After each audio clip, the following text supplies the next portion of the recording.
And so now we're going to play a very quick game. We're going to have 5 do's and don'ts of voter registration. And so what's going to happen is on I'm going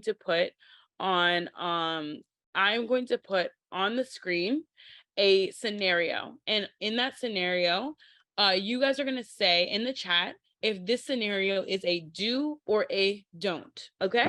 So I'm going to put on the screen a scenario right here, and you're going to jump into the chat and let me know if this is a do or a don't.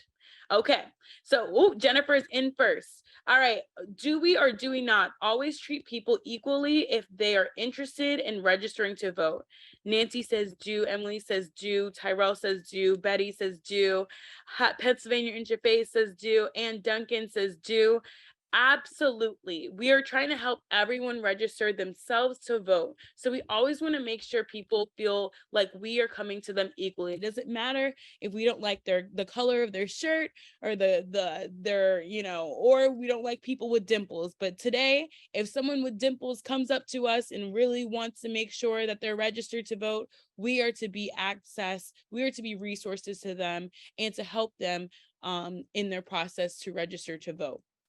All right, our next scenario is do we or do we not assist eligible voters in filling out or completing their voter registration forms? And filling out or completing their registration forms. This one is a tricky one. Let's see. Yes. Okay. Not sure. We're having some ups and downs on this one. And this one is built like this on purpose. So we have some yeses, we have some nos. Someone says probably not. The thing that is probably getting you guys a little sticky is filling out or completing their voter registration form. And you guys should be cautious on this on purpose. So exactly. Someone from the Methodist Action Program says answer their questions only. However, okay, so our job is to not ever fill in anyone's voter registration form on behalf of them, never to actually take the phone from them or to grab their forms and fill in the information for them.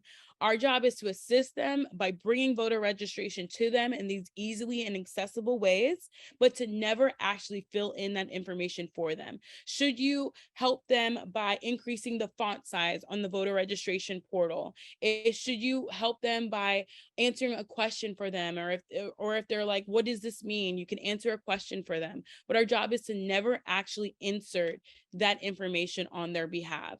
And what happens if someone has a disability that prevents them from filling in the form themselves?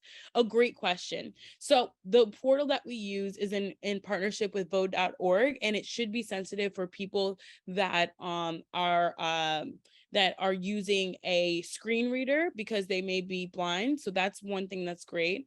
If someone else has an additional disability and they need additional support, I highly recommend that you direct them to their Secretary of State's website, and there should be some additional tools for them there. But our voter registration portal, I want you guys to know because it makes you legally liable if you input their information on behalf of them.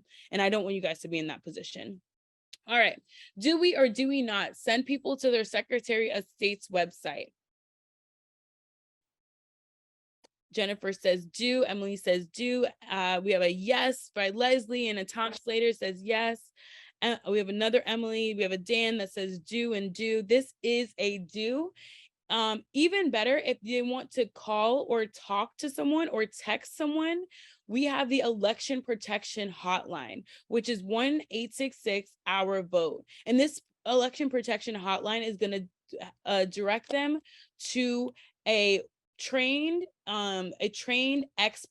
voting expert, and most of the time they will be lawyers and they have all of the actual legalities of everything that's going on. So if you're like, hey, I'm helping someone register to vote, and someone asked me a question about, can I bring my animal with me to register to cast my ballot?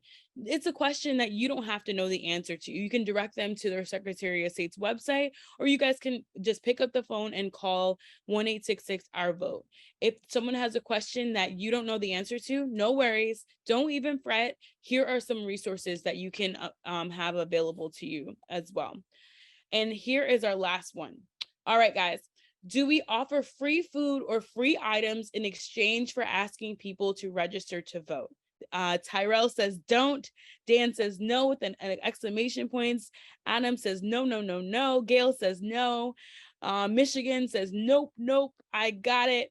So this is a don't. If you caught it before, federal law prohibits that you offer anything in exchange for asking people to register to vote or to turn out to vote. So let me give you a bit of this is a really good thing, because I want you guys to know that free food and free items are a great way to entice people. And I'm not taking that totally off the table.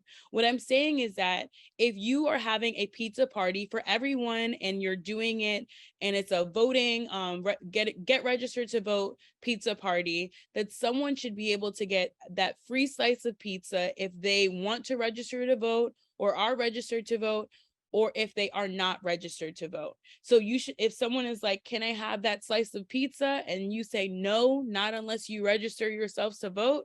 That is the line. That is the big no-no. And I want you to know what the difference is, because free food and free items are a great way to get people to come to the table. But if it's free for one, it should be free for all. That's our rule. So hopefully that helps.